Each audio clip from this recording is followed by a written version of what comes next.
रामपुर नाम के गांव में रावी नाम की एक लड़की अपने परिवार के साथ रहती थी। रावी हमेशा सबकी मदद करती थी। वैसे तो वो अपने परिवार के साथ हंसी खुशी रह रही थी, पर अचानक से एक दिन उसके पापा का काम के सिलसिले में शहर में ट्रांसफर हो जाता है और उनके पूरे परिवार को शहर में ही शिफ्ट होना पड़ता है। वैसे तो रावी शहर के स्कूल में पढ़ने और नए दोस्त बनाने के लिए बहुत एक्साइटेड थी, पर जैसा वो सोचती है वैसा कुछ भी नहीं होता है। रावी के पिता को जो घर उनके ऑफिस की तरफ से मिला था वो किसी महल से कम नहीं था, पर वो घर दिखने में बहुत सुनसान और डरावना था। फिर भी रावी को अपना कमरा बेहद पसंद था।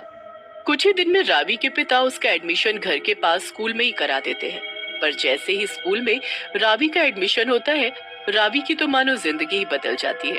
उसका कोई दोस्त भी नहीं बन पाता, बल्कि सब बच्चे उसके नए होने की वजह से उसे परेशान करने लगते हैं और उससे अपना काम कराते हैं।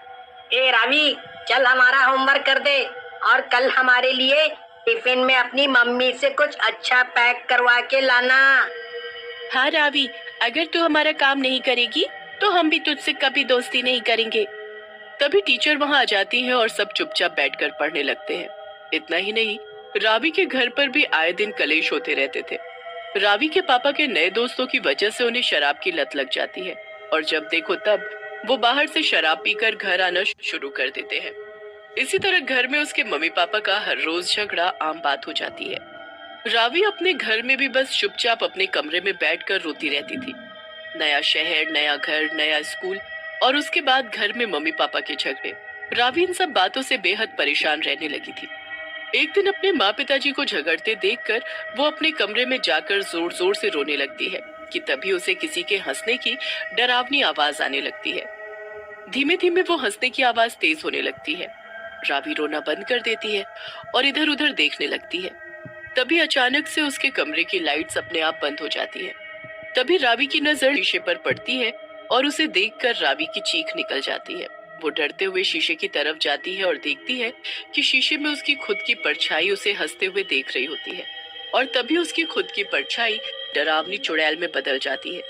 रावी जोर जोर से चिल्लाने लगती है, पर मानो उसकी आवाज कमरे के बाहर ही न जा रही हो। कोई उसे बचाने नहीं आता। तभी रावी डरते हुए उस चुड़ैल को पूछती है, भला तुम कौन हो और यहाँ क्या कर रही हो? क्या तुम मुझे मारने आई हो?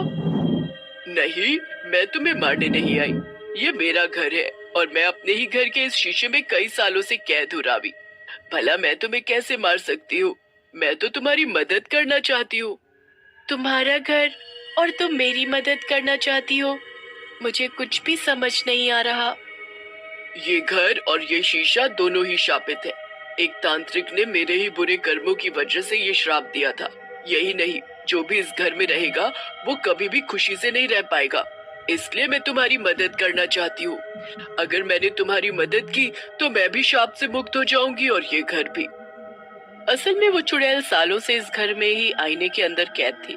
कई साल पहले जब वो इंसान थी तब वो बहुत अमीर थी, पर उसके अंदर बहुत घमंड था। उसने अपने ही रिश्तेदारों को मारकर सारा पैसा अपने नाम करवा लिया था। एक दिन एक तांत्रिक चुड़ैल के घर के पास से गुजरा और उसे प्यास लगी। तभी उसे ये हवेली दिखाई दी। उसने अंदर आकर पानी मांगने का सोचा और जैसे ही उसने हवेली के अंदर कदम रखा, उसे सब पता चल गया कि किस तरह चुड़ैल ने अपने ही रिश्तेदारों को मारकर ये घर अपने नाम किया था। अरे, कोई है क्या घर पे? बड़ी प्यास लग रही है। तभी चुड़ैल अंदर से बाहर आई और जब उसने तांत्रिक की वेशभूषा देखी तो उसने तांत्रिक की बेइज्जती कर दी। अरे ओ भिखारी जैसे दिखने वाले आदमी, भला तुमने सोचा भी कैसे कि सालिशान घर में तुम्हारे लिए पानी होगा? तुम जाओ किसी नल से जाके पानी पियो। यहाँ पर सिर्फ मिनरल वाटर है। चलो निकलो यहाँ से। इस पर तांत्रिक को बहुत गुस्सा आया और उसने चुड़ैल से कहा, बेवकूफ औरत, तूने मेरी बेइज्जती की। मुझे सब पता है कि किस तरह तूने ये सब धन दौलत हासिल की है।